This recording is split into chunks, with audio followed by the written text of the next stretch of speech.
the Bronze Age.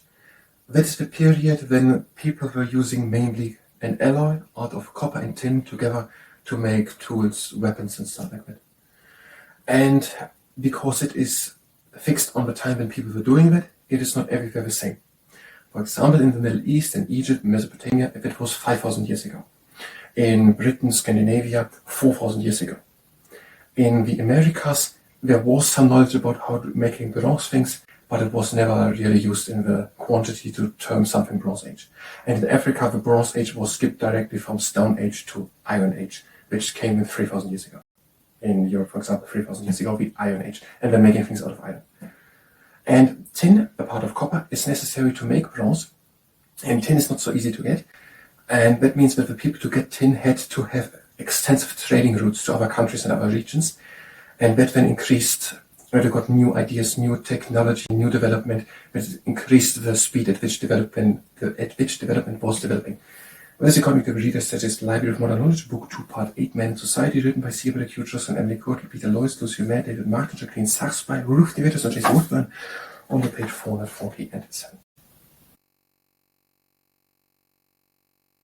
Hi, welcome. I'm trying to learn history today, the Bronze Age, and after we've done that, we're going to do leg injury prevention training. And if you participate in the leg injury prevention training, then it's better to ask. Now, the Bronze Age. That is the period in the history of any region during which bronze, which is an alloy of copper and tin, was used as the main material for making tools and weapons. We read it already once. It succeeds the Stone Age according to the 3-age system and usually subdivided into 3 phases: early, middle, and late. In Egypt and Mesopotamia, the emergence of cities, states, and writing coincided approximately with the beginning of the early Bronze Age, 5,000 years ago. Egypt, Mesopotamia, upcoming of countries or states and writing 5,000 years ago, early Bronze Age. In the rest of the Middle East, written documents began to appear in the Middle Bronze Age, and by the time of Late Bronze, the whole region was literate. Okay. In the Aegean, the Bronze Age began and ended around the same time as the Middle East, 5,000 years ago.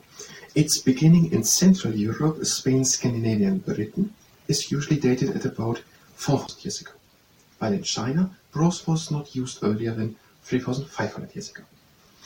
Okay, Bronze Age is the period where people were using mainly the alloy of copper and tin to make tools, weapons, and stuff like that. And because it is measured on when people started to use it, it's not everywhere the same. For example, in the Middle East, Egypt, Mesopotamia, it is 5,000 years ago. In Scandinavia or Britain, 4,000 years. China, 3,500. In America, although some knowledge of bronze working existed before for the year 1000, it did not play a large enough role for the term Bronze Age to be relevant, but in Africa, iron technology directly succeeded stone working. Let's take one look. The Iron Age came after the Bronze Age. Period when iron replaced bronze. Middle East, 3,000 years ago. Okay, and Africa jumped directly from the Stone to the Iron Age. Americas also did not make the Bronze Age. The use of bronze gives archaeologists important clues to the development of civilization during this period. The fact that tin, for which few sources are known, is required to produce pure bronze implies the existence of extensive trading connections which were bound to result in an exchange of ideas and techniques and a marked increase in the rate of development. Okay, tin was hard to get, and extensive trading connections had to be established, which made then many exchanges of ideas and techniques.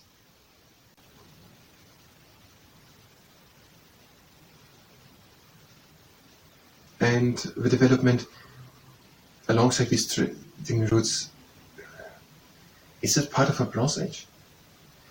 They did not because of a Bronze Age made marked development. They were able to have Bronze Age because they had trading routes, and these trading routes made them the development. Or is it that they, because of the necessity of tin, they established the trade routes, and that marked then an increase in the rate of development? We try to say something in the middle.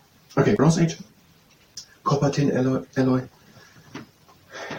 Egypt, Mesopotamia 5,000, Scandinavia, Britain 4,000, China 3,500. Americas, there was some knowledge about how making bronze, but what is it? What was it? America. But it was never used in the quantity to term the time Bronze Age, and in Africa it went direct from stone to the later than iron technology, the Iron Age, which came then around 3,000 years ago. 3,000 years ago.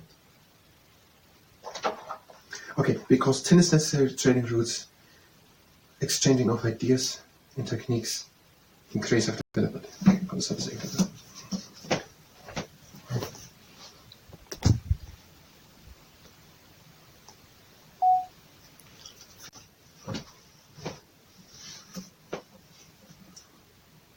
The Bronze Age. That's the period when people were using mainly an alloy out of copper and tin together to make tools, weapons and stuff like that. And because it is fixed on the time when people were doing that, it is not everywhere the same. For example, in the Middle East, in Egypt, Mesopotamia, it was 5,000 years ago. In Britain, Scandinavia, 4,000 years ago.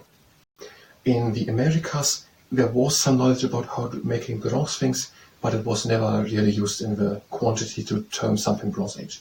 And in Africa, the Bronze Age was skipped directly from Stone Age to Iron Age, which came in 3,000 years ago. In Europe, for example, 3,000 years ago, the Iron Age, and then making things out of iron. And tin, a part of copper, is necessary to make bronze, and tin is not so easy to get. And that means that the people to get tin had to have extensive trading routes to other countries and other regions, and that then increased when they got new ideas, new technology, new development, that increased the speed at which development was developing. This, according to the readers, such as Library of Modern Knowledge, Book 2, Part 8, Man and Society, written by C. Hugh Johnson, Emily Courtney, Peter Lois, Lucy Mayer, David Martin, Jacqueline Sarsby, Ruth Devitus, and Jason Woodburn, on page 447.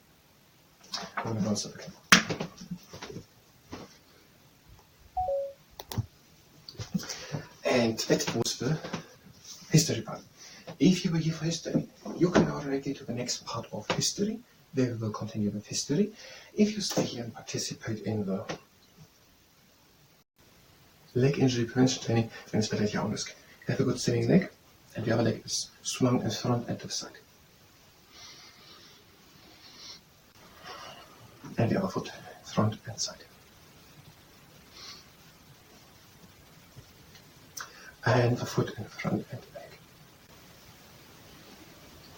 The other one in front and back.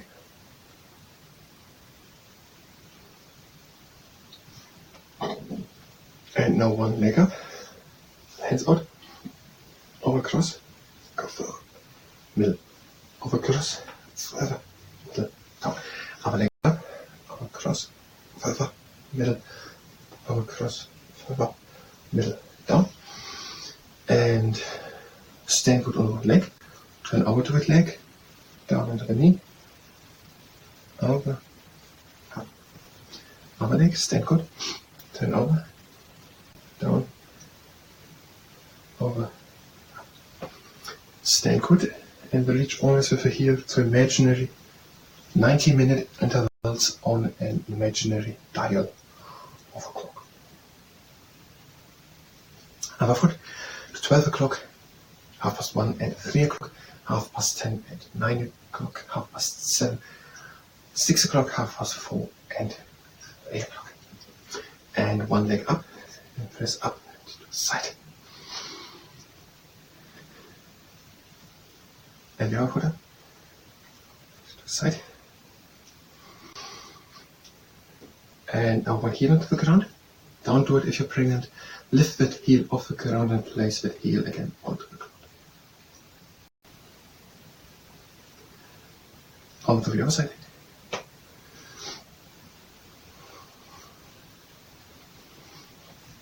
And one leg in and in and out. Leg up and back, if you're able to do it. And now if you like, whole leg swing.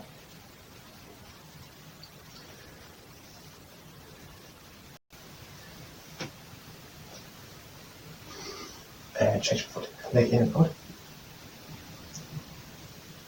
And the whole body is moving. And swing the leg.